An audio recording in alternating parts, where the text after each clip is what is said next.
All right. Test. Test. Test. Call it again. Convincing idiots. Convincing idiots. Called it ham gravy. I informed them that I sided with the stat man, not just anyone's opinion, the stat man Brian Fisher. These kids today. Jingle All the Way is in fact the best Christmas movie of all time. I need to get Grandma a present, and my herpes is flaring up. I got it. Mm-hmm. Yo.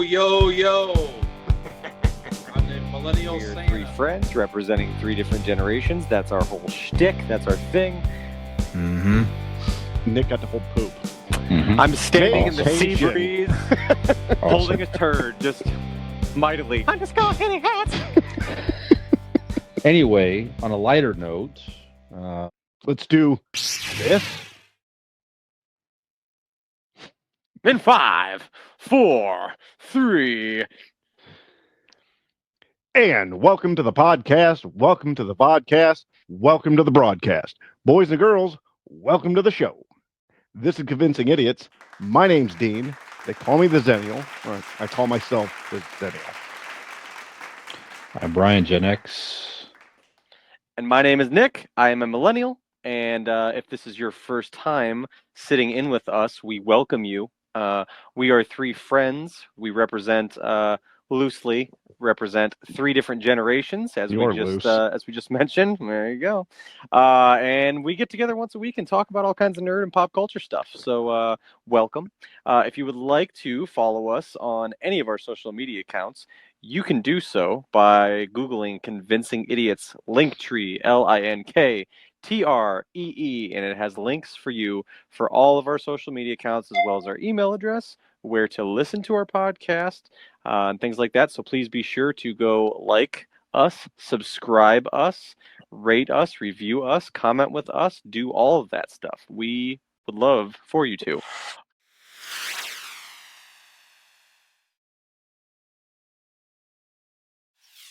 You can also find that information on our website. That's right, we have a website, and it is convincingidiots.wordpress.com.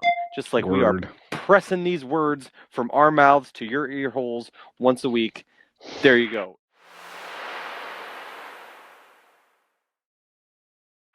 That was a stretch. Pressing them words, baby. Shut your mouth. Pressing them words in your face. So I'm gonna press something in your face. Mm-hmm. Yeah, you would. So anyway, this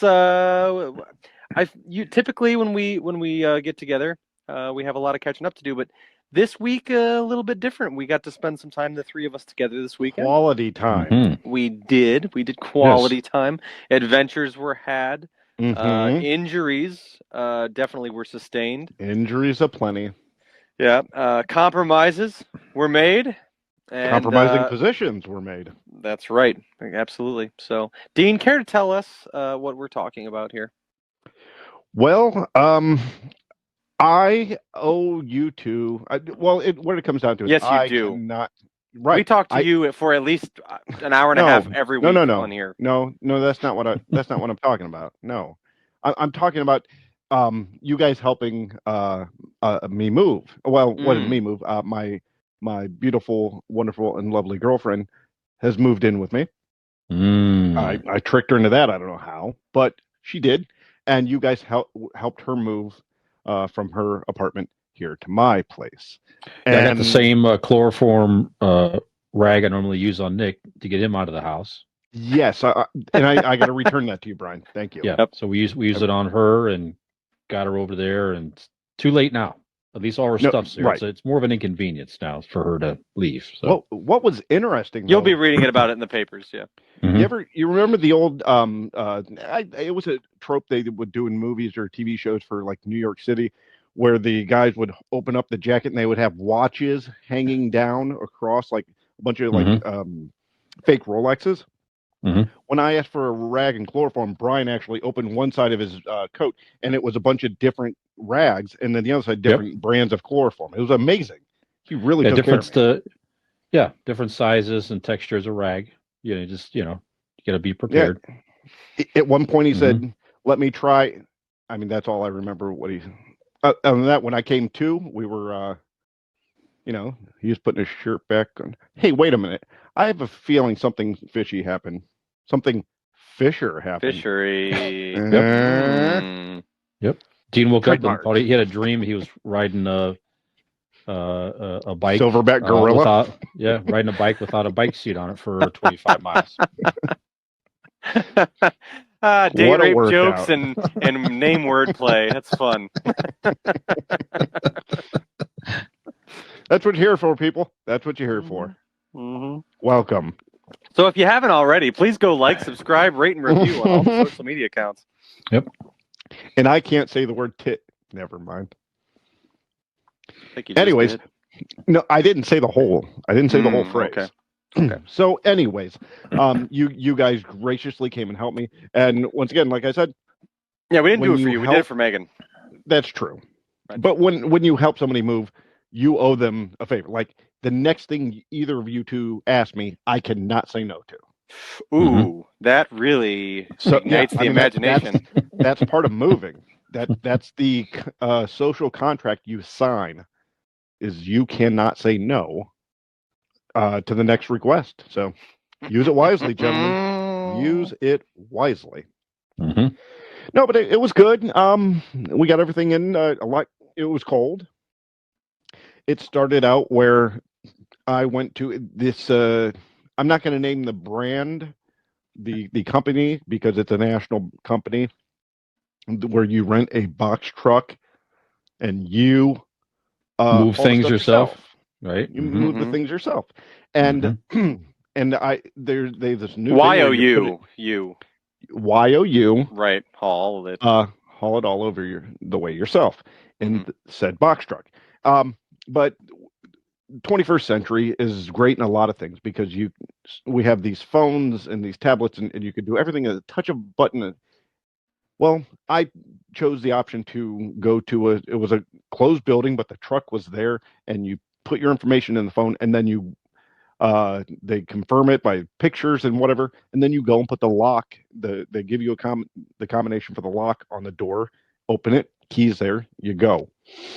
Well, it's pouring down snow. It's cold. The lock is frozen. So I'm sitting there, crouched down, not the best neighborhood. And I'm cold, and I'm calling them, and they said, you know what?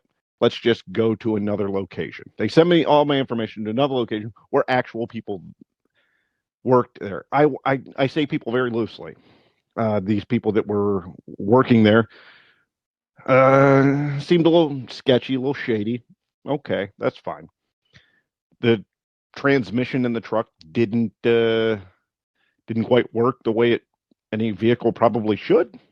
Seemed, I don't want to say death trap, but it was scary.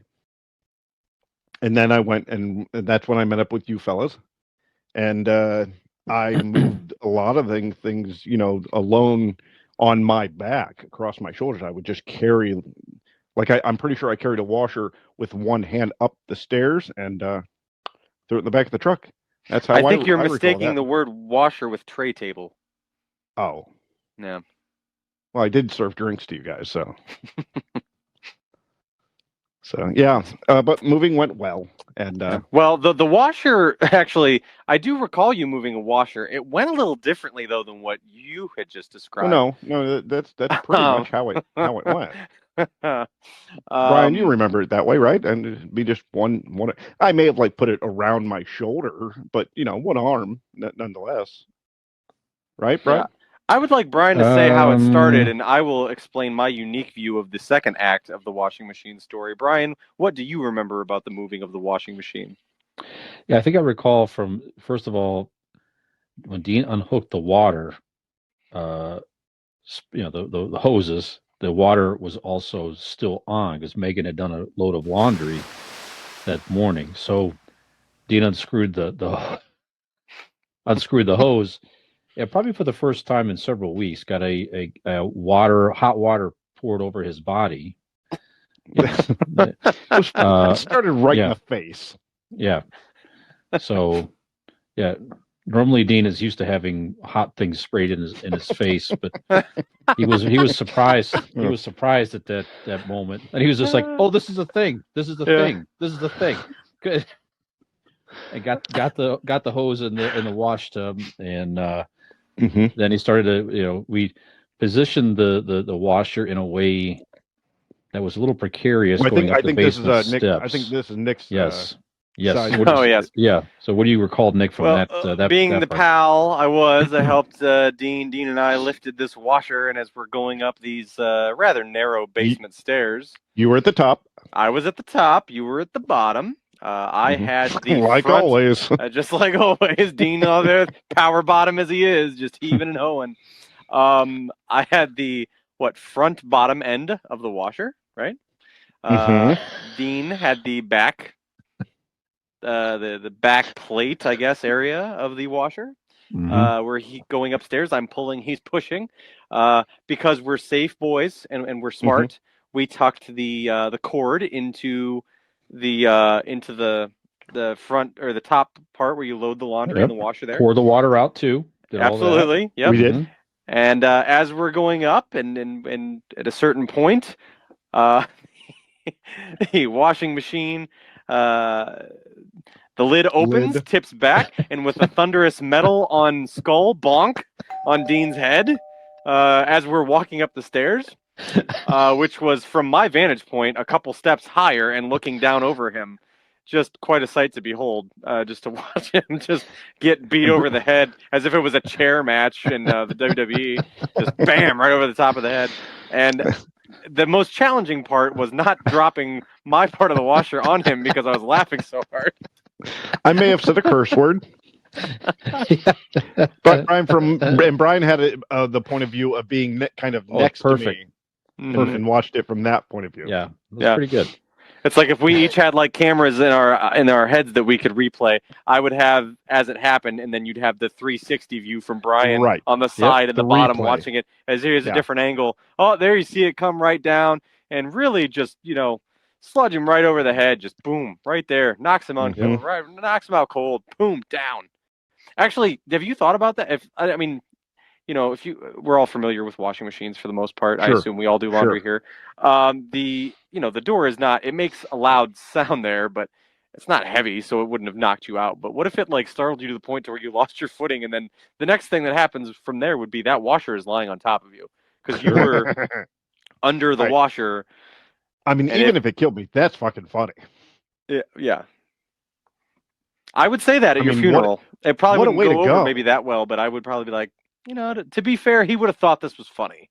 Mm-hmm. Oh yeah, yeah. Like there was the one time I was moving. I was at work many years ago, and I was hanging stuff on walls, and I was picking up the ladder and moving them along the wall as climbing up, hammering stuff, coming back down. And I thought I'd save time by leaving the hammer at the top of the ladder, and I moved it forward, and the hammer fell off, and it seemed like slow motion, end over end, until it just came in, and the head of the hammer hit me in the dick, and I went down. Wow, what are the odds? That's a really small target for that thing to hit.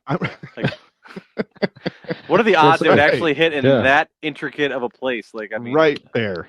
It dropped me. Like all those wire nails, Yeah. Very, very, almost a thumbtack. But yeah, and the only thing I could think of when that happened was I'm laying there in a heap on the floor. I was mad that nobody saw it and could enjoy how funny it probably was to watch. So if I get hurt, fine. As long as it's funny, as long as somebody can get some sort of enjoyment, I'm okay with it. Yeah, I very much enjoyed that. That was my highlight of my day. Yeah, well, good. You got a freezer too, so that I did. Yeah, Megan was kind enough to give me a freezer, so appreciate now that. You have a place to finally store your meat. That's right. Yep. It was nice to meet Megan's dad as well. Very nice man. Yeah, absolutely. Nice fella. And as a gentleman and a scholar. So imagine that, folks out there. So if you have daughters, and I have a daughter, this man here next to me, your beautiful daughter moving in to his place over in Barberton, Ohio. Yes, indeed. Yep. That actually was my second favorite part of the day. I was Oh yeah. I was the first one to show up there, and when I got there, it was Brian, Megan, and her father Ken, and so Brian was a few minutes behind me there, and upon meeting Megan's dad, Brian's immediate response was, "Good to meet you. So, Ken, do you approve of this move?" I was like, Brian, don't make him have to answer that in public. And Come he on, did stumble goddamn. over. He was like, Yeah. trying to make the popular thing and be the supportive dad, but you could tell there's some reservations That going on hard there. swallow. He's not sure. Mm-hmm. Remember, I asked the question and walked out of the room to get a Danish, just to kind of let it sit. Yeah. Mm-hmm. Yeah, I mean, would you want me dating your daughter? Any of you? Come on, of course not. Not really. No, maybe Look not. at me. Yeah. Oh my gosh. I like to think Nick's that my mom's fictional. mad that I'm dating her son. I like to. I like to think that my fictional daughter could do better. Real fictional doesn't matter. Anybody can do better than this. Oh my gosh. It was fun. It was a little bit of hard work, but it was fun. It was, in all sincerity, I know, Nick and I are happy for you guys, and Yeah. it was good, and it was nice, Dean, hanging out with you for a while afterwards, and just kind of sitting there chilling out, and Yeah, so that that was was a good all time. good stuff. Yeah, I thought we absolutely. handled the move well. We got the work done in a relatively timely fashion, but Sure. being that it was just the five of us, I mean, we knocked out a lot of stuff, and it was pretty effortless for the most part. I mean, everybody. Megan provided a Got it. plethora of beers for us. That was Yep. nice for her. That was much appreciated. And sandwiches. And sandwiches. Mhm. Yep. Absolutely. Yep. Okay. So yeah, so that's pretty much what's going on in my neck of the woods. I'm not the only one who's been injured. Actually there's three somewhat injuries in this group here tonight. Let's start with Brian. Brian, and yours isn't as funny. Yours is kind of sad. Not sad, but it's not a funny situation. Well, Brian's a diabetic, and he did lose a toe this weekend, so we're really sorry to report, but it's kind of sad. It's because his dog's blind and it didn't see what it was chewing It's on. right here at the bottom of the glass. Just yep. So what's No, I going just on with had- you, Brian? I had to have a couple small cavities filled today. I've been pretty lucky with my teeth in general. I think I've only had. Was it easy because you could just take them out and hand it to them? Then they fixed them? Yeah, simple. I've They're only had wooden. There you go. They're wooden too, so they'd have a fucking arborist handle it. I've only had maybe two cavities in my life up to that point. So when I get one, it's just very upsetting to me. It's like, but just to get very small. I was in and out of there in an hour, so it wasn't that big a deal. But not comfortable, no pain. It just uncomfortable. So easy enough. Brian's got a sweet tooth. That's why he spends every week with us. That's right. That's right. So that was my little thing. I hate us. I really do. Mm-hmm. I kind of do too. So Nick, what happened to you? Oh Well, yes. I suffered some head trauma as well. Can I? This is obviously giving it away. I just want to tell you from my point of view. Yeah. That when I saw him, this is the way that we saw him. Is he comes to the moving party there with like a bandage, like a cartoon bandage wrapped around his head.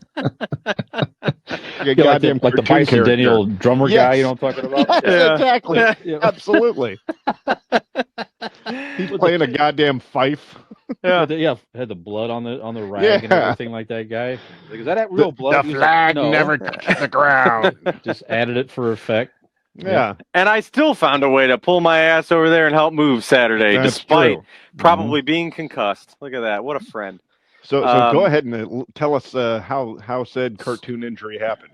So I recently purchased a turntable, a record player.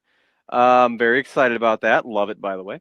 And so Friday night, I went and picked it up on Wednesday of last week. So didn't really get around to plugging it in and really playing around with it till Friday. Told my kids, go downstairs. I put it down here where I record in my little basement bar area. I put it over in the corner, and figured I'd bring them down, show them how the record player works and stuff like that. And so we're downstairs, and kids are doing this, doing that, and talking, asking questions to each other and me, and I'm hooking everything up. I'm just making sure everything's situated. I got a little stand in the corner.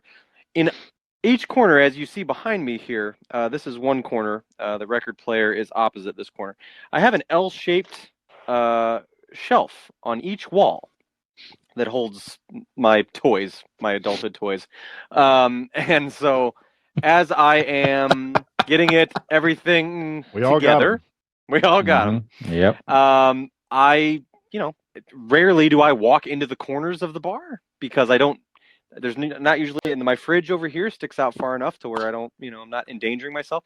Well, I walked right in to the corner of one of those shelves. It dropped me immediately. It was very painful. I didn't really think anything of it too Normally, much. it's a $20 bill that drops him. Well, that's true, but there were no 20s to be had. This was all based off of emotion, just raw emotion. Okay, down on the ground. It hurts really bad. My son's freaking out. He goes gets Robin. He's like, "Mom, Dad's hurt. I'm like, "I'm fine. I'm just 30 minutes later, Robin came down. Yeah. What? Is he still breathing? Is he fine? Like what? I'm on the floor, and so I'm like, it's all right. It's all right. And I pull my hand away, and there's blood on my hand. There's blood on my head. I'm just bleeding. So I got it pretty good. Get up. Robin looks at my head, and she's like, "Yeah, it's a pretty good gash. I don't think you need stitches or anything, but it was bleeding pretty good there." So I've always said you had a really good gash. thank you. I appreciate that. Well, you're so on anyway, it today. yeah, right. She's bandaging up for me, and she's cleaning it and all that stuff, and wrapping it up. As I'm standing there, I'm starting to get really woozy and lightheaded, and just hot and flushed, and all these things. I don't know if I've ever passed out before in my life, but I felt like that was pretty close to happening here. Blackness coming down around you, kind of. It wasn't like I was just really seeping sleepy. in. Like I was suddenly incredibly sleepy, almost like you Okay. just took a muscle relaxer or something. Like I'm just like, oh my god, like I'm just, whew, and I'm like, and then because I'm, just trying to get it together, I start like getting just really hot and just kind of. Now I got to focus on breathing and stuff. It was not fun. It was that way for about 15 minutes. Lane, meanwhile, is in the background going, "Oh my God, is Dad gonna die? This is how Bob Saget died. He hit his head and then he went to sleep. And if he goes to sleep, Dad's gonna die." And all this stuff. So I'm not gonna die. That is what they think happened to Bob Saget, but I'm not gonna die. I'm fine. It's not a big deal, right? So anyway, yeah, got a good sized gash on my head. It's it's fine now. It's This just a little whole marked time out, that while this was happening, was Robin in fact checking your life insurance policy? yeah, she was. Yeah, I was like, let me see Okay. that card you got there. Yeah. So, yeah, and then my sweet boy. I told you guys this story, but Oliver, bless his little heart. I was laying in bed later, watching some TV, just unwinding. This was probably an hour and a half after it happened. Oliver comes in and he goes, "How's your head, Dad?" And I say, "It's good. Thanks for asking, buddy." And he's like, "Good." He's like, "Are you gonna die?" And I said, "No, I'm not gonna die. I'm gonna be just fine. I'm totally fine." He goes, "Okay, good." He said, "Because I would be sad." And I said, "Well, thank you, buddy. I know I'm not going anywhere." And he goes, "And then we'd have to get a new dad." So I was like, "Well, I mean, Robin's in the corner on her phone, on it. your Swiping right. your mother is certainly young and beautiful enough to find another man, but can we at least wait until something has finally happened to me before we go replacing me? That would be good." So That yeah, is sweet of him. he's ready to move. He's ready to move on. You know what? But I like that. I like that outlook on life. He even Right. through pain and trauma, he would still find a way to push Persevere. on and accept his new stepfather or father, Yeah, if he just chooses to call him that. It was strange. I got a text from Robin that said, "Are you up?" It's very unusual.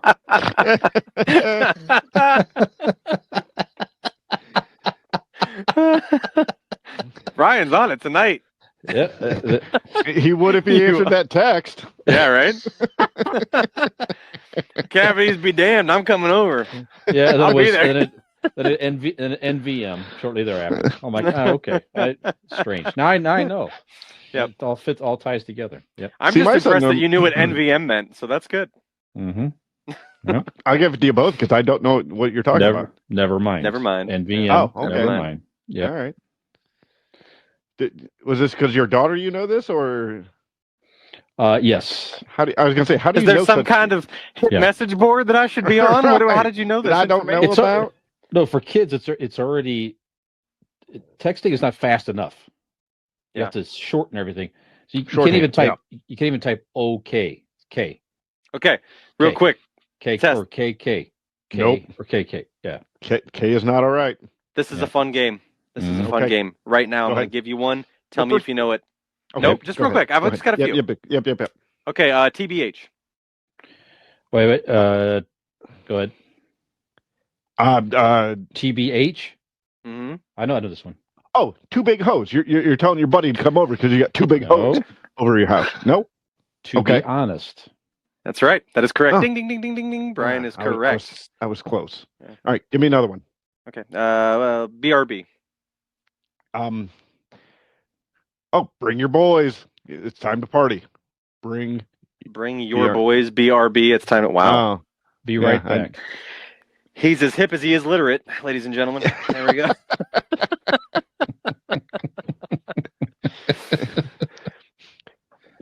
No, you misunderstood. I was saying it from Scooby Doo's point of view. Bing Row boys. Yeah. How about SMH? Yeah. One more. SMH. I know it. Shake my head. Correct. That's right. Shaking my head. What about look at that. IMO? IMO. That is part of like an insurance thing. Your IMO, something like that, right? Well, if it were, the person to call about that would be our friend Aaron Blake. I'm not even going to do it because I'm so mad that was so fucking good. Okay. God damn it! Well, I thought you were setting it up. You know, no. It just didn't keep going. I thought he was going to. I'm going to go. You beat me to it, man. That was too good. I'll go ahead and read this, and I will bow to you, sir, today. All right. Let me tell you. That doesn't count as my one thing that you have to do if I ask. No, that's on your own accord. I know. I still get one. Okay. So let me tell you, in my opinion, Blake Insurance is an Erie insurance agency located in Barberton, Ohio. They provide auto, home, renters, business, and life insurance with honesty, decency, and affordability. Don't you freaking cough. Sorry. Go During my segue. Oh, now he's dabbing over there. Look at him. Mm-hmm. He's all into this culture here. Sure.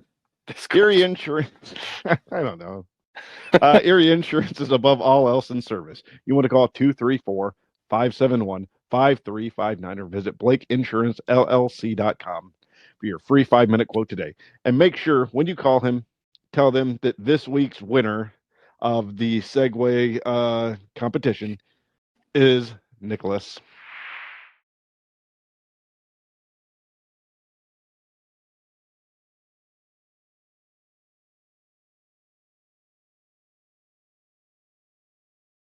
I yield to you, sir. That was very good. Yeah. We haven't didn't judged that lately, but that was a good one. Yeah, that was good. Last week was good too. The electric. Yeah, I got to pick up my goddamn game. I tell you. Quarter or fourth quarter. What was it called? Oh, it was electric bike. Fourth and Electric was going to be our movie. Fourth and Electric was going to be the movie. That's a good one. That's a good one. I had you guys believing that was a movie. You guys, I don't know about that. That's very believable. I have to step my game up, guys. Yeah, it's been a couple weeks. Well, what's also believable, maybe, is that we actually watched some new things over the past week. Yes. Not much, but a few things. Well, I know, Dean, you and I finished up the Peacemaker series. We got some idiot reviews here. Did we all say what we're doing? I didn't even talk about it. Sorry, I kind of segued there a little early there. Did you guys finish up what you did? What's new and all that stuff? Did we finish all that stuff? I've been mean. You don't brush your teeth, and Nick's dying. And Robin's moving on. There you go. There we go. Yeah. Okay. Very good. I did have a nice dinner, by the way, Sunday with Maine, her not boyfriend. Maine. I didn't get Allie and Maine. Marlo. What's that? I said I got maimed, or I said I got memed. I got maimed, not memed. Gotcha. Memed is Oh. what you guys are going to do when you take the picture of my head wound later. Yes. So. All right, so back to All right, Idiot Brian. Review. So yeah, so we watched the Peacemaker finale last week, Dean, and we won't do spoilers on this particular episode. We'll give people another week or so to watch it. I'll But, cram it this weekend. Yeah, amongst definitely. other things. There's that favor getting cashed in. No, but I love this. I know, Dean, we really enjoyed the series. I mean, it's James Gunn made this with the same guy that directed the Guardians of the Galaxy movies. Yep. Yeah, and definitely one cool thing about him is he incorporates such a good soundtrack into his stuff. And Yep. For me personally, the soundtrack of Peacemaker is full of tons of great '80s metal stuff. You can go on Spotify. Matter of fact, I shared it if you're follow us on our Facebook page. I did share it there, and also on our Twitter account. James Gunn actually made a Peacemaker playlist on Spotify. I shared that out there, so you guys can check that out. If you have Spotify, you can download it for free. Listen to us there first of all, Convincing Idiots, right. but then listen to that soundtrack if you like it. So a lot of fun, good stuff. So I just thought it was extremely well done. I like the, we've talked about this in prior episodes. I like the darker humor, the DC Comics humor here. I think this is great. I think they should continue to make more stuff like this. I thought really all the characters were terrific. I thought all the actors were great in his or her own respective roles. I thought that it's a nice blend of personalities on the show. The whole butterfly thing I thought was very interesting, with the butterfly aliens taking over the humans and them trying to save it. I don't know. I just thoroughly enjoyed this show. I look forward to every episode dropping. The finale was terrific, and again, we won't spoil it. But if you're a remote fan of the DC universe, check it out. Yeah, for sure. So, and they've picked it up. You mentioned it while we were moving. Did they picked it up for another season? Yeah, that was announced, right? Up. So, nice. Yeah, so I'm looking forward to the next one already. So, that was great. John Cena I love him in this role. See. This fits his personality very well, I think. So I don't know. What do you think, Dean? All right, a couple things. One, let's give it up for James Gunn and admit that James Gunn should be at the helm of DC movies. Same as Kevin Feige is over at Marvel. Put James Gunn in control of DC. Right? They could do worse. They could certainly do worse. That's for sure. And on top of that, let's give a round of applause for James Gunn in his personal life, because he is actually dating, which I've seen on Instagram. He is dating hardcore Jennifer Holland. You know what? I saw some Instagram posts. Good for him. I thought this is kind of weird that he put a picture of her with like hearts or something like that. Oh yeah, so, yeah. If you go on either of theirs Instagram, they're both, they're on vacation and sitting at home watching TV, and so good for him. Yeah, boy, and she seems like she'd be cool to hang out with. That's for sure. Right. I'd like I don't know, but I would think that she'd be pretty. It'd be fun to kiss her. Sure. Maybe on the cheek. Sure, why not? Yeah. Be something that would be neat for all of us, I think, if I did that. Right? No, all right.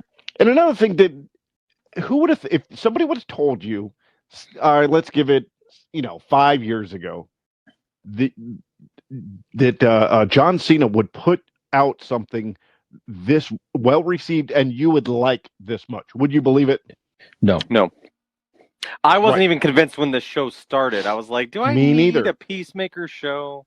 Like, I like the character fine in the movie, but I'm like, I don't know. Like, but you guys insisted that I watch an episode, and I did, and then that was really all it took. I was like, okay, sure. That's good. I'll watch it again. Yeah, in the movie, he was a real dick, right? So it was really interesting to see how they... You were watching a different movie, Brian. In the movie. Oh. in the movie. So, but to see how he took that character and he evolved him to what he became at the end of that series was Well, he humanized yeah, him. exactly. That's right. That's right. And I think that's what you needed to do, because you can't just go full board on just. I mean, he was a criminal. I mean, yes, he came. He started his as a superhero.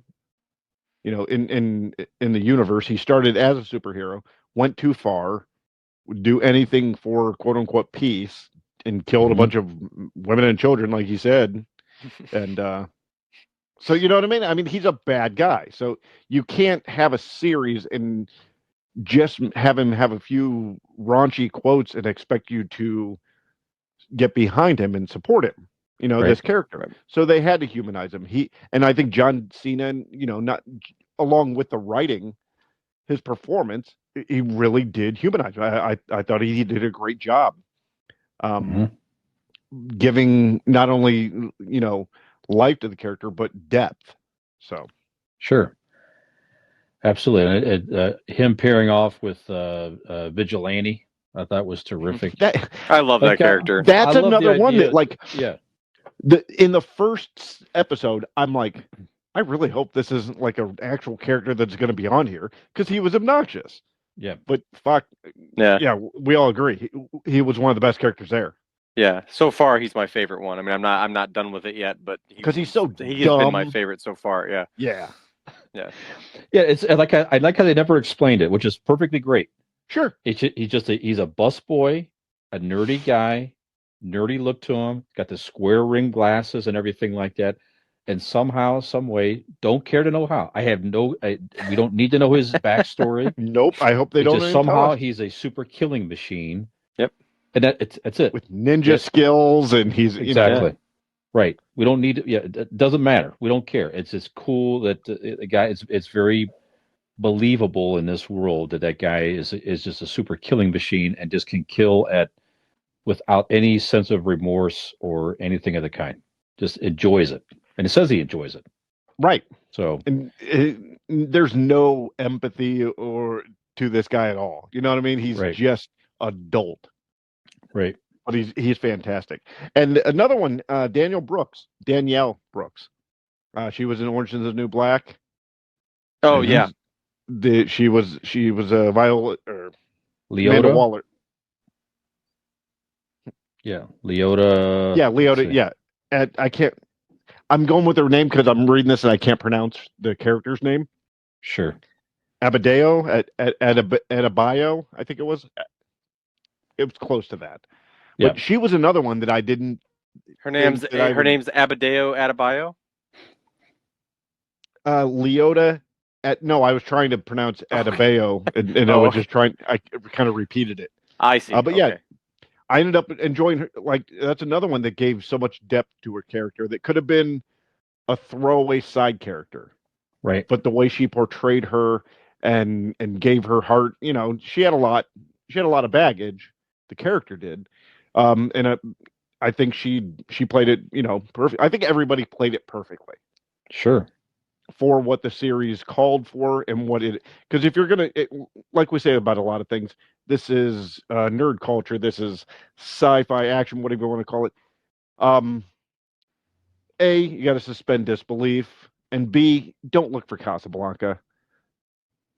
Right. Have fun with it. There are butterfly aliens crawling in people's mouths and taking over. So go from there, and you'll enjoy it. You'll appreciate it for what it is. The humor's right on point. Mm-hmm. The acting is fantastic for what it is. Again, sometimes when you get a scene of John Cena and what was his name, Freddie Stroma, Vigilante, it gets silly. I mean, it's just two idiots arguing, and it's fun. So that's my take on it.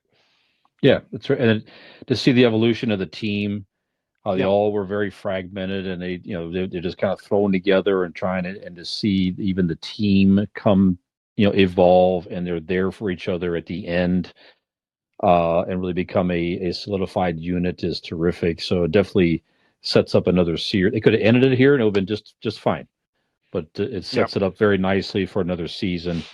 I just looked it up here too. 95% rating on Rotten Tomatoes, so very very strong, Pretty good, yeah. and 8.5 out of 10 on IMDb. So rated very well out there critically. Like I said, also, it's the highest rate or most streamed show, on all platforms.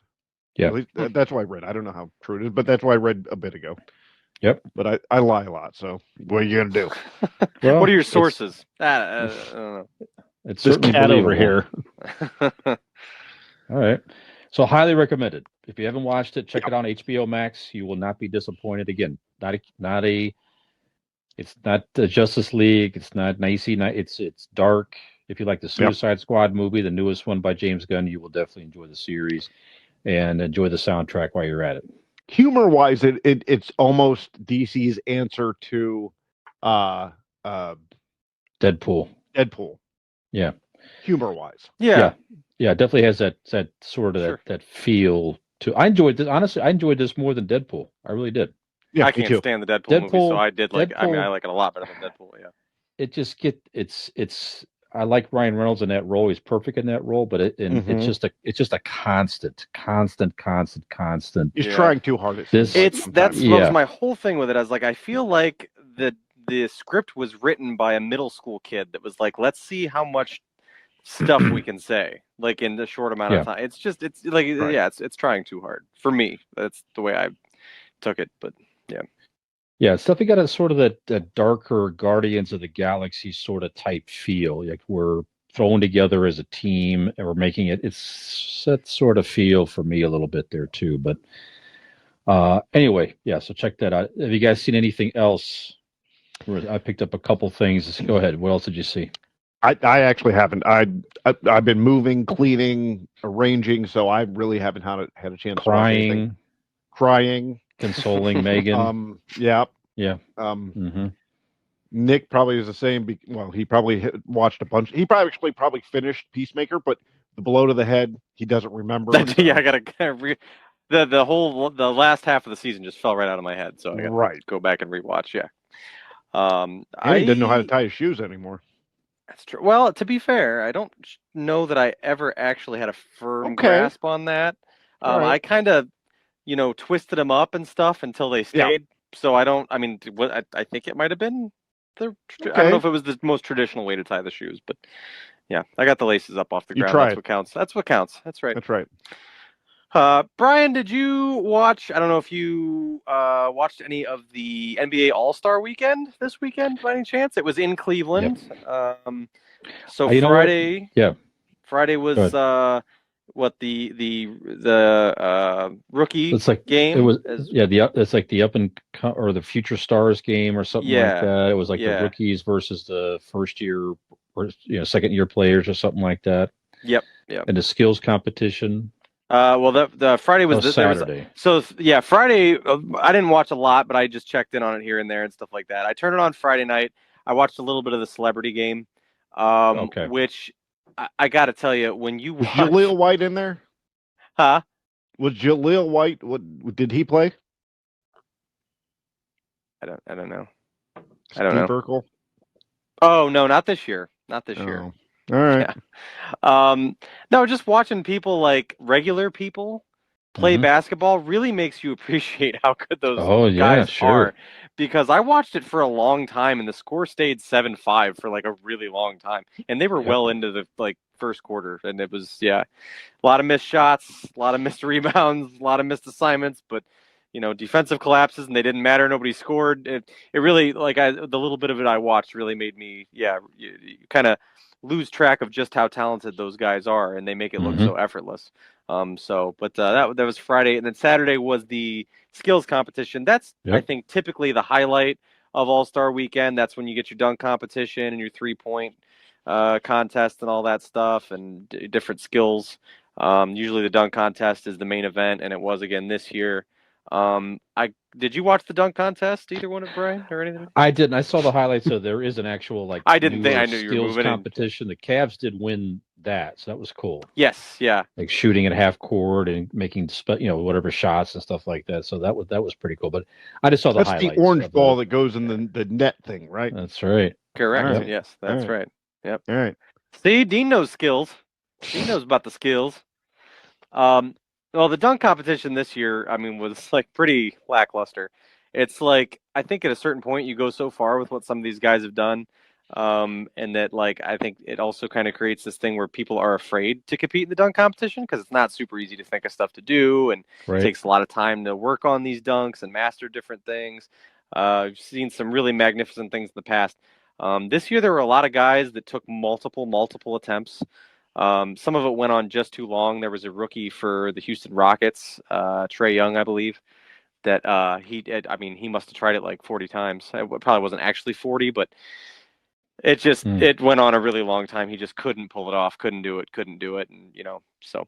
But I mean, hats off to those guys. They're definitely better athletes than any of us could ever even dream to be. But yeah, it was the dunk competition, especially this year, was not much. And then the actual game itself, typically with whether it's NHL, NBA, whatever All-Star game, I don't really care that much about the game because it's just kind of taking your shots and moving the ball around and stuff like that. So, but what was really cool is I don't know if you guys saw like LeBron and Michael Jordan were out there on this. They brought players to commemorate some of the all-time greats, to commemorate the 75th anniversary of the National Basketball Association. So it was cool to see LeBron and MJ together and them hug each other and look like they were having a good time. So National Basketball Association. You mean the NBA? I do. Yeah, about that. The association, as we call it. I know. There you go. Yeah, I know things. Mm-hmm. Yeah, that's you can see it on YouTube as well. But you're right. That's 75th team. I remember watching the 50th team at the time, 25 years ago, and most of the guys were actually there on the court wherever they had at that point. And this one here, certainly. I mean, fast forward, it's all the same guys. I think it's all the same guys that were on the 50th team, and then they added other players for the 75th, so they didn't drop anybody off. And a lot of those guys, as you might imagine, have passed on. Muggsy Bogues on there? He did not make it. No, that's why. That's all horseshit. It was cool seeing a lot of the guys come out there, though, to have all that. I mean, that's a lot of greatness in one place. I mean, I was a huge fan in the '80s, and to see. I wish Bird would have been there with Kevin McHale and Robert Parrish. Their front court is all-time great. And on the other side of it, you had the 80s Lakers with Magic and Worthy, and Kareem was there. I see Kareem do the hook shot motion out there. Yeah. And, just something else. I had a lot of emotion seeing all that stuff. And I was excited to see Michael Jordan come out there. It's like he was the last guy they introduced, as you would imagine. Right. And it's like, here comes Michael Jordan. Here he comes. And he just got a huge.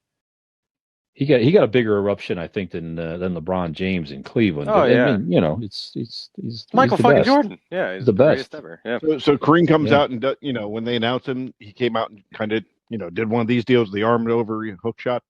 Yeah, crowd the sky goes hook. crazy. The sky hook. Yeah. So when Magic cool. Johnson came out, did he kind of do like a pelvic thrust? Here we go. He's setting it up. He's setting something Brian up. wouldn't fucking interrupt me. Come on, I'm trying to do fucking joke here. Yeah. No, but Magic, Bird. This is where you insert Michael Jordan. Yeah. Eight. There you go. No, it was just cool. Like I said, I had a lot of emotions, and just it's also a reminder when you see that stuff that you yourself are getting older as well. A lot of those guys are in their 60s and 70s that I grew up watching in high school, and it was cool to see a lot of the young guys out there as well. So, anyway, well done. Very well done ceremony. The whole thing was well done. Cleveland did a great job. That was well produced. It was a great set. They had Earth, Wind, and Fire out there playing and singing as well. And the band they had introducing the guys was terrific. It was a nice blend of neutral type songs. Keith, we talked about it on the It Came From Gen X show last night, and he commented that what was nice thing about that too, it wasn't like all hip hop stuff. When they introduced the all-time greats, it was very it was a mixture of music from Black Sabbath music. They played to Journey, to Europe, to just neutral type stuff that you know throughout the years, and that was pretty cool as well. Yeah. So anyway, Saturday night was the big show with they had DJ Khaled out there and Lil Wayne. Mary J. Blige was there also. She's hitting up all the All-Star events and the Super Bowl and stuff. So yeah, she was back at it. That was a really good show too. yeah, good stuff, and very fitting that LeBron made the game-winning shot in Cleveland to win the game for his team. So very cool. Yeah. Aside from that, though, I watched part 1 of the 3-part trilogy Genius on Netflix. It is a 3-part documentary. Each episode, I think, are an hour and a half to 2 hours. Basically, someone has been following Kanye West with a buddy of his, has been following him basically since he started on this journey of, moving from Chicago to New York, and he started out as a producer making beats for everybody. And then, nobody, for the longest time, he was having trouble getting signed as a rapper himself. They just wanted the beats and stuff like that. And, he had his own music and stuff like that. So just that was just incredible so far. I'm a big fan of his anyway, but like just to watch him as like a 18, 19-year-old kid, and just him, he walking into, Rockefeller Records, trying to like get someone to listen to his music and get to like he had like All Falls Down, which is a big hit off of his first album, that he's walking into different people's offices and playing for him and stuff like that. And say what you will about Kanye, but the guy's, the hustle that it took him, the drive he had to have to get to where he was is pretty incredible. But I'm looking forward to the other 2 parts. And also, I will say, as many people know, his mother passed away. It's probably been 10, 15 years ago now. But, he's attributed a lot of his mother was a school teacher in Chicago, and had a massive impact on his life, raised him by herself. And there's a lot of footage of them together, and it's really just beautiful to watch like them together. And like she was just his biggest fan, like just the look on her face when she would see him and when he would tell, and she like knew different rhymes that he had and So things that he she said likes in shitty songs. music. Yeah. It's called Genius for a reason. He's Okay. It's genius. He's genius. Back. Sorry, my back. bad. My bad. Yeah. But no, it's really cool. But yeah, like I said, I'm definitely partial. I'm a big fan of his, but it's really interesting. I think it's really cool too that like that somebody's got all this footage from all these years compiled, that they were able to put something like this together. So it's pretty interesting if you're into that. Do they have? It might be on the episode you haven't watched yet, but do they have any footage of Pete Davidson ramming his wife? They do. I assume that they. As far as like an actual answer, I guess, to what that question could be, I think it follows him up until pretty recent day.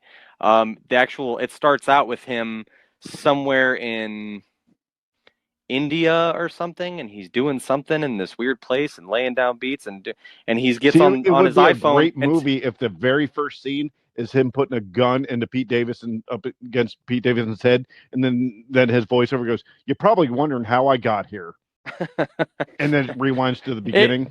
It might still get to that. I don't know. Yeah, no, that'd be fun. But it does. It actually, he gets on his phone and he goes, "Yeah." He's like, "Go ahead with the running for the president thing." Like we're like, and that's the very opening scene. So it follows him into very, very present So day. he's going to run for president. He already had. He did. It was a rumor before. Yeah. Yeah, he did. He was yeah. official. he did briefly for whatever like it was, one or two states had him on the ballot. Yeah. Yeah. Okay. Yeah. What it was is he waited too long to even. Yeah, he missed the deadline to even be on ballots in like Wasn't that a shame? Large amount of states. He could have been president, huh? Oh, that's not over. That's not over. There's another election coming. Mm-hmm. Okay. Yeezus 2024. It's happening. Jeez. Hold on. What? I know we went through a lot of these millennial and Gen Z terminology just now, but what the fuck did you just say? He's going by Yee. Well, Yeezus. It's Ye. He actually Ye. changed his name to Ye officially. It's just Ye. Just Ye. Like when you get excited, yay! Just Kanye without the con. Just Ye. Oh, okay. Or that. Or Ye. Ye. Okay. Jazz hands, Ye. Well, that's fucking stupid. All right. Yep, Well, you're right. Said the Plus- three guys on the podcast about the multi-platinum recording artist. That's right. I have so much room to talk here. Well, I'll keep it brief. I saw a couple of I was looking at movies that were nominated for Best Picture. I checked out Power of the Dog on Netflix with Benedict Cumberbatch, Kirsten Dunst, Jesse Plemons, and a few other folks out there. It's just a drama western. It's nice when you see some of these actors get out of their Marvel role for a minute. So Benedict Cumberbatch was very nice, very very nice, very good role. Who is Benedict Cumberbatch played in Marvel? Doctor Strange. If you'd watch that fucking movie, you'd know. I feel like I've heard of it. He's a wizard. Yeah. He does stuff with his broken hands. Yeah. He's about to enter into a multiverse of madness. That's right. Like That's anger right. Or like it's craziness? A little bit of both, probably. Okay. Sorry, Brian, go on. That's okay. When you're done, we need to at least bring up the trailer, right? For the multiverse madness. Did you guys see the trailer? Doctor Strange? Yeah. At the end of Spider-Man? No, the Super Bowl. They showed the Oh, trailer. the new one. That's right. Yeah. That's right. Yeah, it looks great. It was just great movie. It's a rather serious movie. Beautifully shot. The cinematography was absolutely beautiful. So again, if you want more of a serious drama, type movie, definitely has that feel of the Old West. The blend of just day-to-day life. You're just in dirt but you're trying to civilize yourselves and stuff. Anyway, just you just described my life in 2022. Yeah, that makes sense, doesn't it?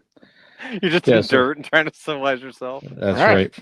So check that out. It definitely has some interesting twists and turns. And I also saw Nightmare Alley on HBO Max. Was that when is that when your girlfriend gets mad at you? God damn it! In a Nightmare Alley. Nightmare Alley. That's funny. Yeah, that is funny. You're damn right. It's funny. I didn't get close enough. Fuck. Allie and I's never been in one argument. Not in 3 years that I can recall. Yeah, and it's just Does that have anything to do with how old you are and you can't hear that well? Maybe she is arguing with you and you just can't hear her. Or it's just we just don't argue. There's no reason to argue. Anyway, but anyhow. Nightmare Alley with Bradley Cooper, Kate Blanchett, William Dafoe was in it. I love William Dafoe. Yeah, interesting movie. Takes place in the 40s.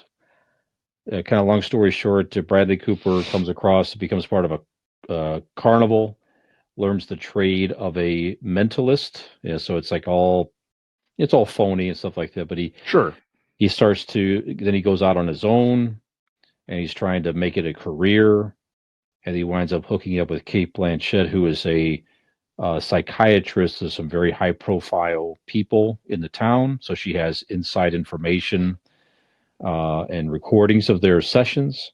So he decides he's going to parlay that knowledge with her. And what did you see that on, Brian? HBO Max. So it is on HBO. Okay. HBO Max. I really wanted to see that. I didn't get a chance. Yeah, no extra fee. No extra fee. It's there. Right. Just pull it up. I'm going to watch that. So, yeah, it's again good drama, well acted. Bradley Cooper and Kate Blanchett were terrific in this, as were the other supporting cast. So, if you want kind of a dark, a murder drama, check that out. I really enjoyed it. It's directed by Guillermo del Toro. So the actor, yeah, that's right. Yeah, that dude's good. Fucking hell of a director. Yeah. So Nightmare Alley, check it out. Recommended. And again, Power of the Dog. Not gonna get a lot of laughs. It's just a sit down, pay attention type movie. It depends on your sense of humor. You could get some laughs. You could. Somebody get shot. You're like, Dean would think most of these movies would be hilarious in their own right. I'm sure. So it'd be interesting to see. So and don't tell me what I won't find funny. Come on. Yeah. All right. So we've been in this for a while here, guys. So we're going to take a break, and we're going to come back and talk about some big social media platforms have recently, I don't want to say they celebrated, but we're recognizing their anniversaries of their launch dates in the early 2000s. We're going to talk about those and, are they adding value to society or not? Some of our favorite features of these platforms and what have you. So we're going to get into that conversation after this break. Sounds great. All right. You think that sounds great? Wait till you hear this goddamn commercial. That's right. Ooh. That's right. You might think you were hit over the head by a washing machine lid. Or Brian's love.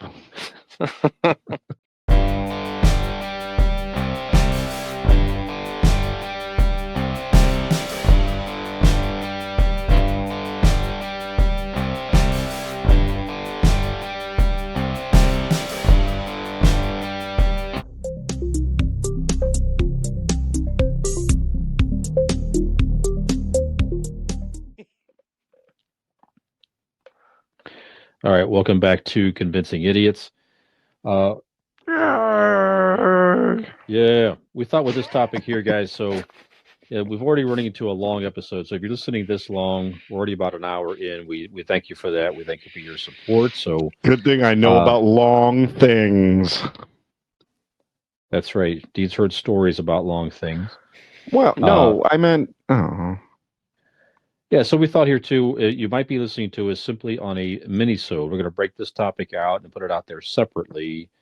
Because some might have an interest in just the topic alone and not all of our bad jokes and stuff like that, or dinosaur references and toys. You mean Yeah. I can't make bad jokes during this segment? No. Ah, shit. All right. Well, you guys have a good night.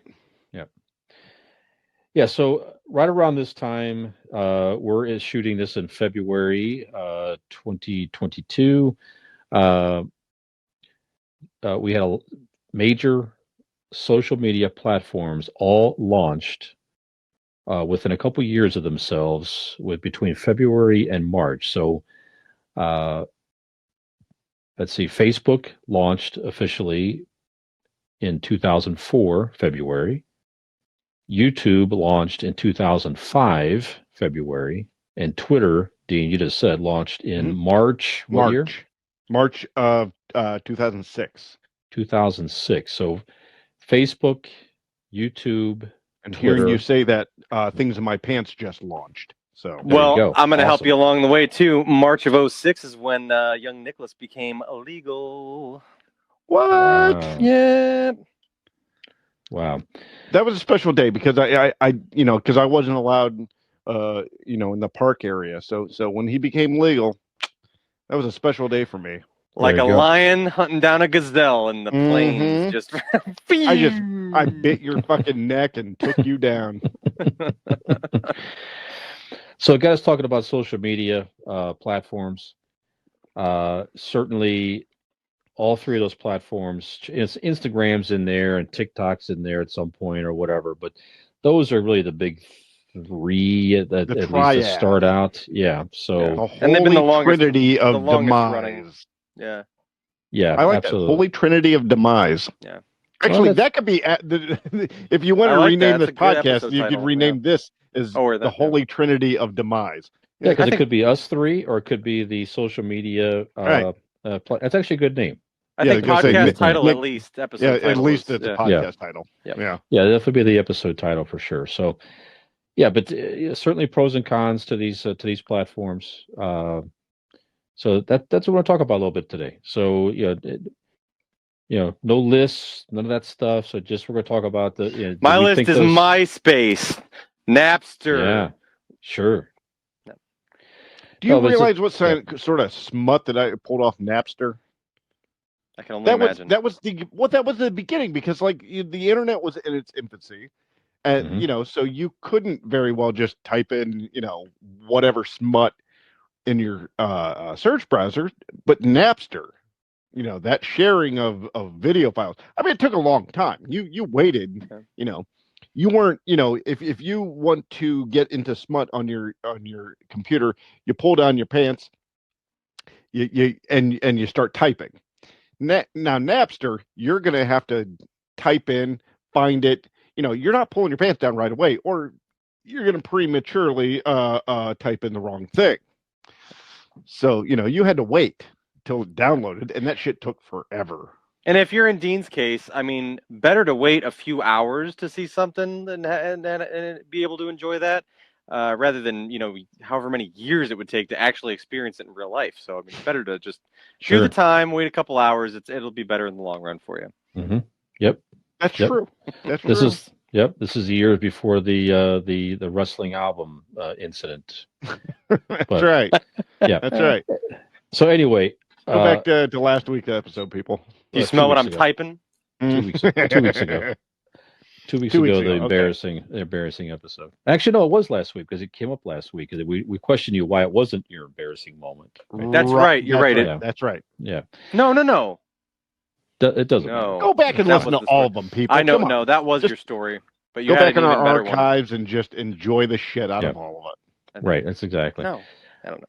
All right. So these platforms here, I mean, some argue that they add value to society. A lot of people argue that they do not. That they're a more of a negative on society in many respects. Some have it more. They're more of a blend. So definitely some pros and cons. What is a blend? Well, there's some positives and negatives. Exactly. I mean, it's just like life. I mean, nothing. There are no true heroes and villains, so to speak. Everything's kind of the blend of gray, and that's what social media is also. Social media is a reflection of actual life. Maybe turned up to 10, but it is a reflection of it. It lets us express ourselves to that 10th level, turning it up to 11. It gives us that chance because it lets us spew and spout things that we wouldn't or couldn't say to somebody's face, right? But it's our feelings. So it in turn, it is us. Okay. So certainly that's one thing that some may find as a negative, that people can say pretty much whatever is on their mind, whether it be truthful or not, and influence others. So kind of on that note, and we know these platforms are not super regulated. I mean, they do have their own rules. Twitter certainly has probably done, certainly of late, more than other platforms I mean, taking a huge step into banning former President Trump and some others who they say are spewing negative falsehoods out there and causing unrest in the country. But so should these things be more, since we're talking about this for a little bit here, but should these things be more regulated, or is that if they're regulated, is that a hindrance on free speech, or that some claim? I think that speaks to the fact that we've gotten to the point in society with, the misinformation and what is free speech versus what is just outright lies, and what is a lie. Well, this is the truth to me and that's the truth to you. We are basically to the point where we have to stop people from saying things because we as a society are too stupid to understand fact from reality, from fact from fiction. That's reality and what you make believe is reality in your mind because you were in the dark corners of the internet. They're all meshed together because people are too stupid to be trusted with their own moral compass or their own logic to determine what is wrong and right. But Nick, stupidity at this point in society, stupidity is a choice. It's not blind stupidity. I don't want people have this idea that people type in and go, "Oh, this article said this. I believe it." No, people search what they want to believe. Sure. These facts are, these alternative facts Yes. are not coming from the point of view of, they're not letting these people know new things. They're just reiterating things they already, believe. Yeah. Yeah, in many respects, but there also are people out there that to Dick's Sure, point, they like are they a are percentage. influenced. Yeah, they are influenced by. I like a certain actor. I like a certain public figure or a podcaster or whatever the heck it is, and I just like that. I tend to like who they have on. I tend to like what their beliefs are, and I'm easily influenced by that type of stuff. Well, I guess in that respect, you are sort of continuing to seek it out, but you might initially Right. be exposed to it out there on social media because you're, following a certain subject matter or something like that. So I don't know. You do raise a good point, though. Are people more influenced by stuff that they just come across, or are they tending to already lean that direction and seek What do out you think, similar Nick? beliefs? A lot of things come across you.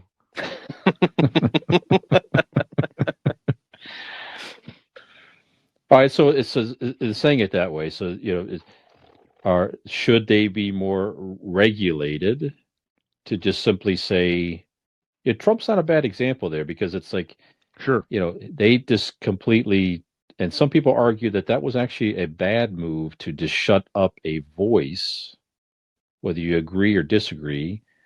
Can a powerful voice, a powerful influence out there cause so much unrest that he or she should be, quote unquote, shut up and banned from these platforms? Or should people take more time to, like you say, to educate themselves?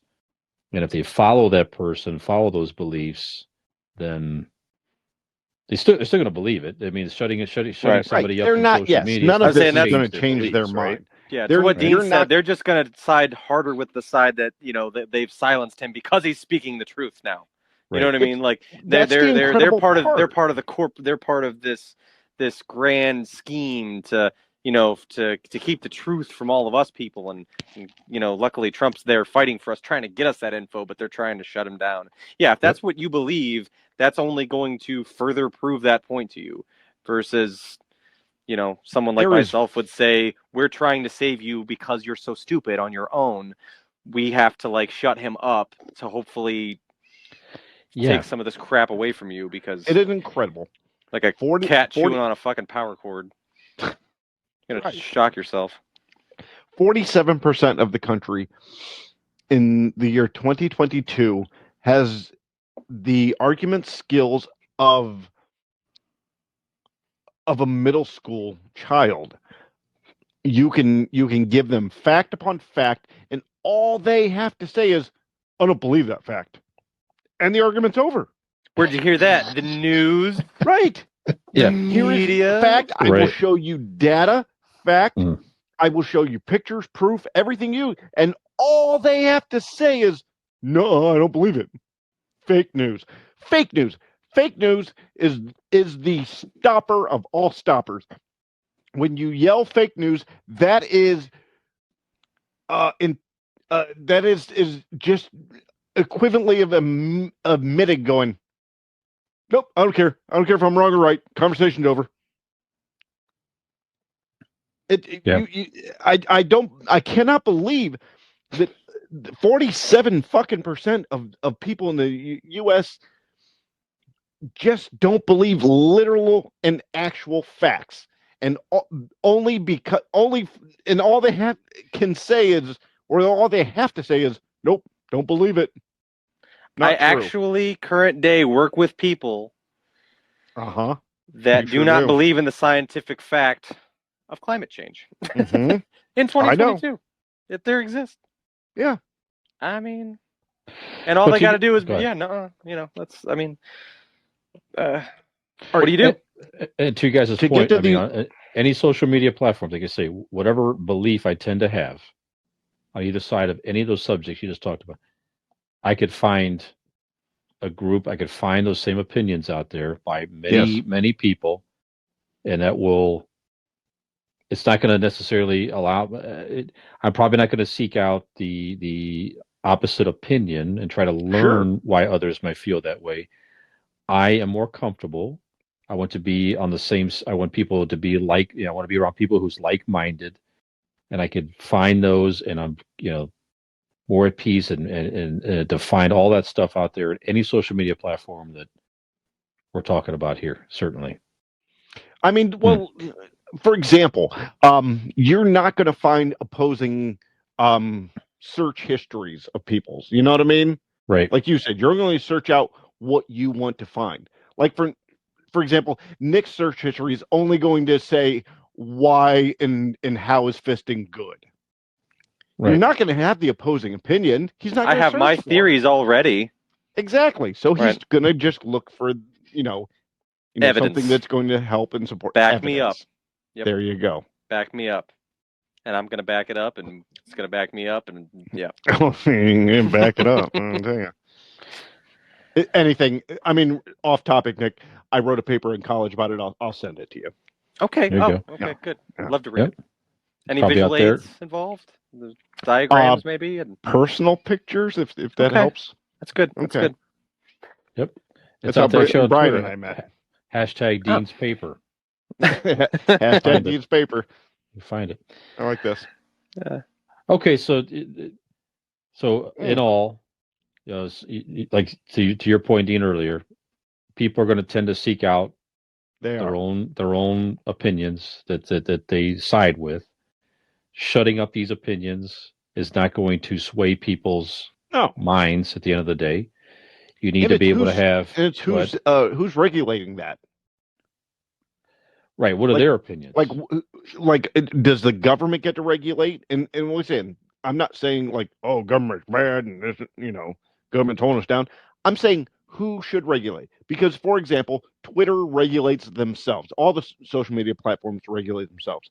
Right. And I know of a website. It is called Wrestling Inc.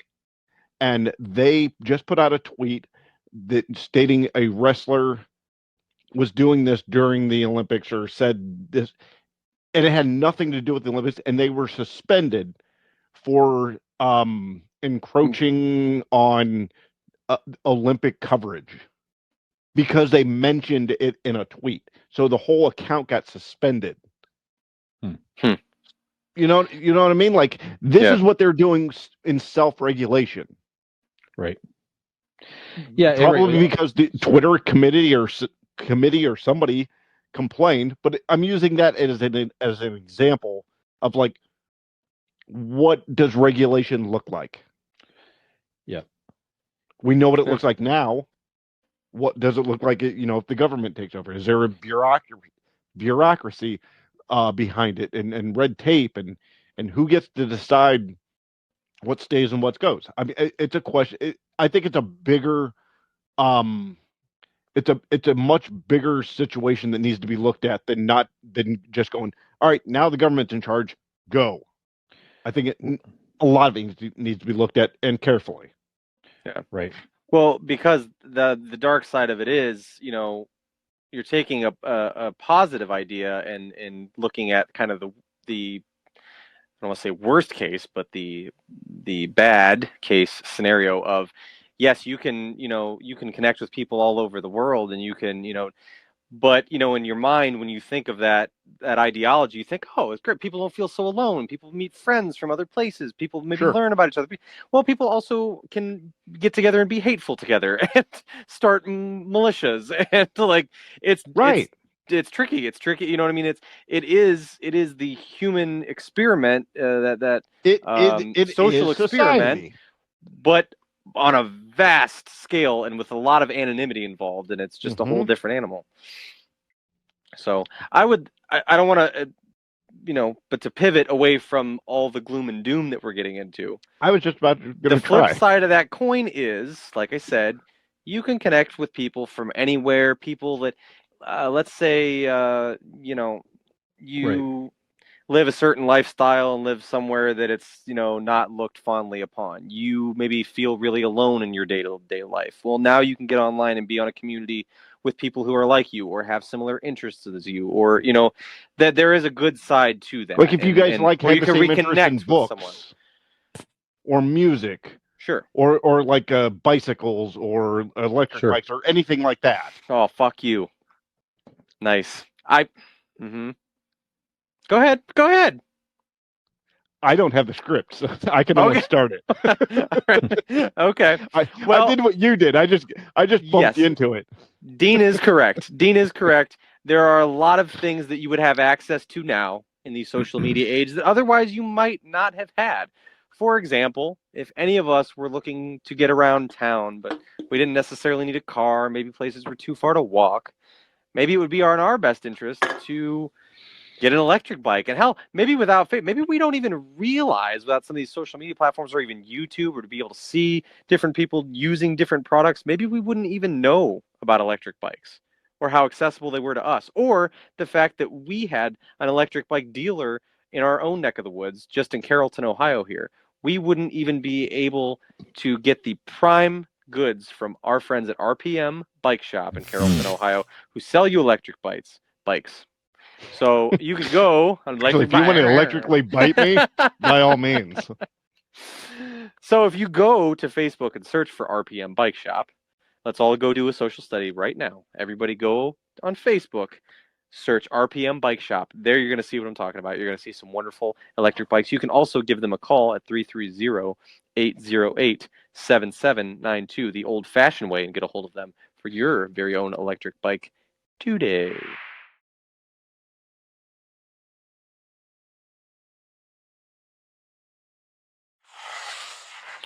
Yeah, very good. So yeah, let's go back to the positives, Nick. So I just did Kevin- electric bikes. that's They're right. fucking dope as shit. That's I do right. actually have one. Go One ahead. of the positive social medias, there was one evening many years ago where I was bored and I got on Facebook and you guys ever just put your name in Facebook or Google or whatever your name to see what comes up?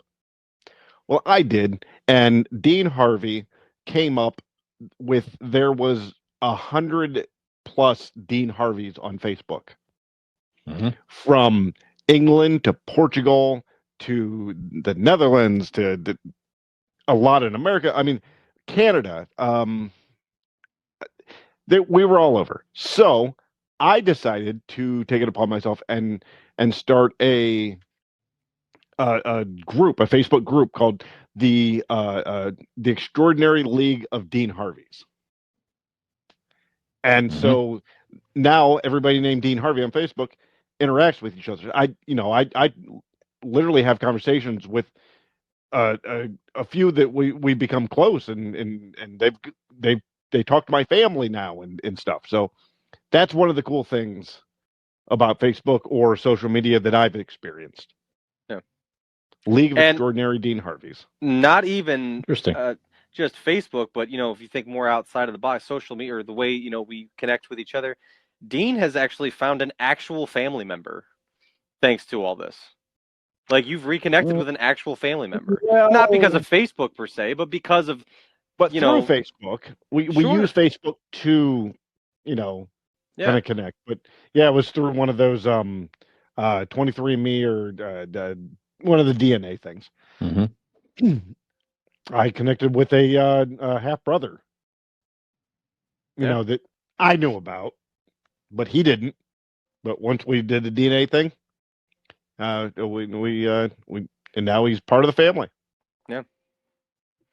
Yeah, I mentioned in prior episodes, and you guys know too. I was adopted, and I learned my biological mother's name and kind of where her vicinity in Canton, Ohio, and the first place we connected was Facebook. So I found her on Facebook.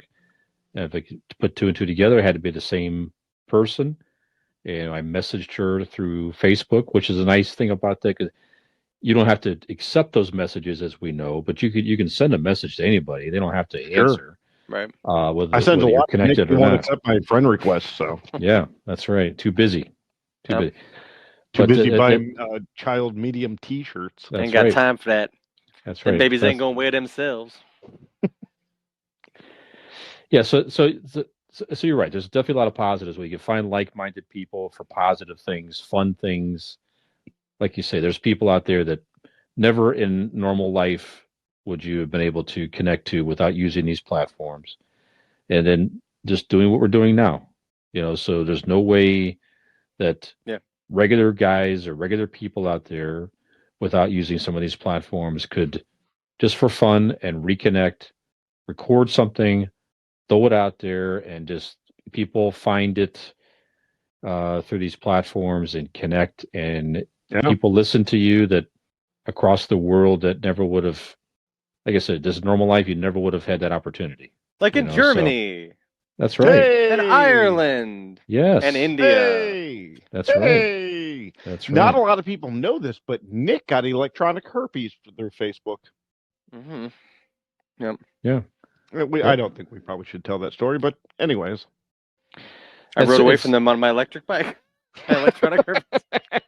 Catch me if you can, motherfuckers. That's right. That's Not right. here, not on RPM Bike Shop's watch. That is not an official ad read. They probably don't want that one.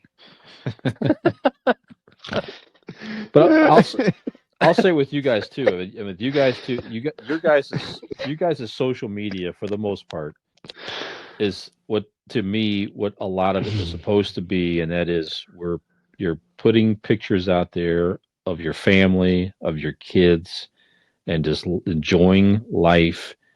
And that's I've been able to follow former classmates and people through the years that you would have in normal life again just completely lost touch with, and I wonder what such and such is up to these days, and you still get those glimpses of people's lives that they choose to put out there for you, and to see their kids grow up and see those special moments in their lives, and in contrast, people put stuff out there that they're going through that's tough times, and you could reach out and you get that added support. So in that respect, it does create a lot of positives in society in that way. So, like, I don't know.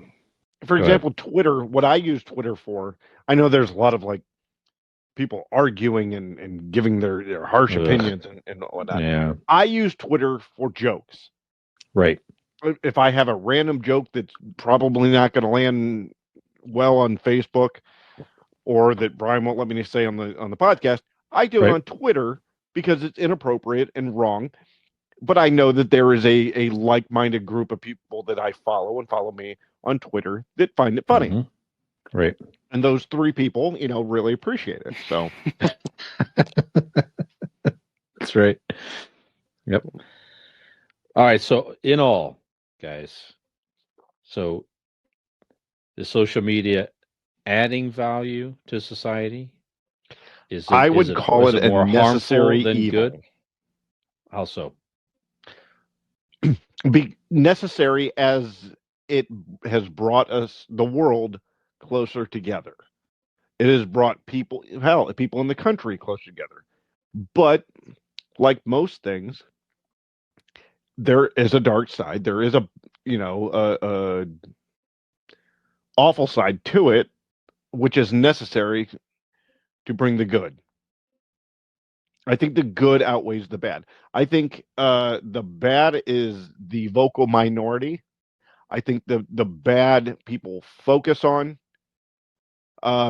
Look at the numbers of people on these sites and in America and in the world, and then look at the number of like shitty people and awful things going on social media. I think the good and the amount of good people and the amount of good things that it's used for outweighs the bad.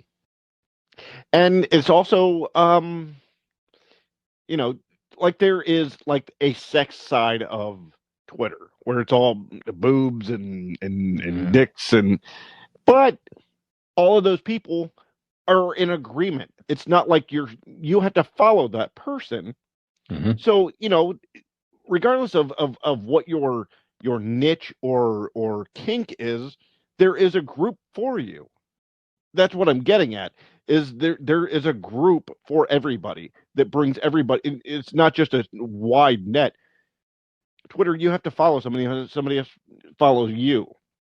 So I do think that's the good in that you're finding like-minded people and you're finding society. You're finding, I'm finding somebody that has a foot fetish in Des Moines that I would never have known and traded pictures with out, and once again, I'm using an example. My foot fetish guy is Nick, and that's another podcast for another time. I'm not in Des Moines. No. Hashtag Nick's feet. You're in dead ass. That's what you're at. Ooh, hashtag Nick's feet. Dead ass. Yep. So that's my point. I think toes it's good deep in because that, it does bring people good. Yeah. Okay. Very deep. Well, for me, not very deep, but deep for Shallow me. ass butthole having motherfucker. Nick, what do you think? Are these I think it's I don't know. I was actually pretty surprised with that was a surprisingly optimistic take from Dean. I was not expecting. I'm somewhere in the middle. I think it's kind of a wash. I think it's you guys wouldn't remember, but they called them choose your own adventure books. They were like Goosebumps books. Sure. Yep. And turn to page this if you want this to happen. Yep. Ultimately, it can get away from you. It can overtake things. You can get lost in the distraction of it. You can get lost in the vocal minority, if you will, that is the bad parts. You can get too obsessed with the kinship you build with people, camaraderie, whatever, the support system. It can be good, it can be bad, but I think at the end of the day, it just like all things is good, in certain doses, right, within reason. I think you get when you get people getting carried away with it or too wrapped up in it, I guess. I think you kind of start to lose a little bit what life's really about in some instances, even though, Sure. like I said, it can bring people close together. You can, find people like you and all that stuff. But I just think it's kind of a choose your own adventure. It is what you make it. If you really want to get wrapped up in it and you really want to, invest yourself to an excessive amount, I think it can get a little tricky. It's a slippery slope. But I think, if you use it responsibly, you use it to connect with people, treat people well, treat people the way you would wish to be treated. There's, nothing wrong with it. It's good. And there's a lot of creativity out there too. We didn't talk a lot about YouTube. YouTube's no different than any of those other platforms, though. There's a lot of sketchy stuff on there. I've got young kids, so does Dean. You really got to pay close attention because they can get to anything on YouTube. You really got to keep an eye on it. But at the same time, it inspires, kids to be creative, to, use their imagination, make their own things, show their personalities. And I think that's a great thing. So it's just kind of tempering those expectations of what is realistic, what your reality is. And, but yeah, there's good and bad. I think it's a wash. It's no different than how we would live our lives in the real world without this technology. It's just a new medium that we have to express ourselves with. So you're going to have your people that are good people and are out there to help people and do good things. And you're going to have people that are douchebags. And it's just that, but online. So kind of like this podcast. Right. Yeah, me and that's Brian right. out there just trying to do good, just being good to people, Wait, so that would mean... Well, no, I didn't say anything like that, but then No, just other people. There's just other people. Then there's... But I'm the... Well, you choose your own adventure. Brian, what do you think of this stuff? Where do you land on that stuff? You haven't... I'd like to hear your perspective because especially like with your daughter, she's older, so she actually really... I mean, when this stuff was coming up, she kind of rode that wave throughout all of it. I mean, how old was Peyton when... she first started, I guess, when was she allowed to, have social media accounts, or was it to the age where it happened organically, where that's what kids did, and you didn't feel like it had to monitor as much, or? I can't remember that she was younger, and I recall that I had gotten her a smartphone, and she might have been 10 to 12 or something like that when I got her a smartphone, because it was just I wanted to be able to contact her. I mean, she didn't live with me, and it was a whole thing, but we set rules. Now, did she follow the rules all the time? I don't know, but the agreement when she was younger, she might have been like maybe 11, 12. I let her get a Facebook account, but I wanted to have her password. That was sort of the thing. So if I wanted to check in with her, that's what I told her. I want to be able to see kind of what you're doing. Because there's a lot of harm out there and weirdos and stuff like that. So that was sort of our early agreement over time. But but it's just like, did I really super monitor what she was doing? No. And it's a lot of things like you guys were saying. You try to teach your kids proper morals and beliefs and stuff like that. And they're going to seek stuff out no matter what you do. You can't, as we all know, you can't be there all the time. You're going to have to trust the fact that your child is going to do the right things, and they've been taught well by their parents, and they're not going to seek out harmful things. Hopefully, yeah. In life in general or social media, it's just like you say, they're going to find it one way or the other. So Brian's mom instilled all the morals she possibly could, and he still joined Nick and I in this podcast. So look what happened. Sorry, Brian's mom. Yeah, sorry. Look what happened. But you guys raised good opinions as far as it's. Like I said, just whatever beliefs you have, whatever life you choose to lead, whatever makes you comfortable to be around, you're going to find it one way or the other, whether it be the people you hang out with directly or in social media and otherwise. It's just an enhancement, like you say, to all that stuff. So in the negative society, if people are seeking out harmful things, harmful opinions, harmful things, they're going to be more amplified. But like you say, on the opposite side, people seeking out positive things to be around, there's just a wider forum for them to feel more comfortable with themselves and to be around like-minded people, to try to influence things out there influence society in a positive way. Like I say, to remain connected to people that you would have no way to do so in the past at the level that we are now. And you mentioned the YouTube stuff. We talked about that in the other podcast. The fact there's so much educational stuff on YouTube, for example. It's like there's stuff that just very simple things like, I want to know how to cook an omelet or something like that. I want to change a headlamp in my car. Instead of paying a mechanic to do it, I could find almost anything you can think of, as we know, is out there on YouTube. Everything I do on my car, I type in my exact year, make, and model of somebody doing it on my exact car. So Some there fucking is guy's no done it. curveballs. It's not like on a different year they made it different. Like on my car, this is how it's done. It's awesome. I got hired. I got hired to be a maintenance guy, and all that time, all the tasks and shit that I didn't know how to do was on YouTube.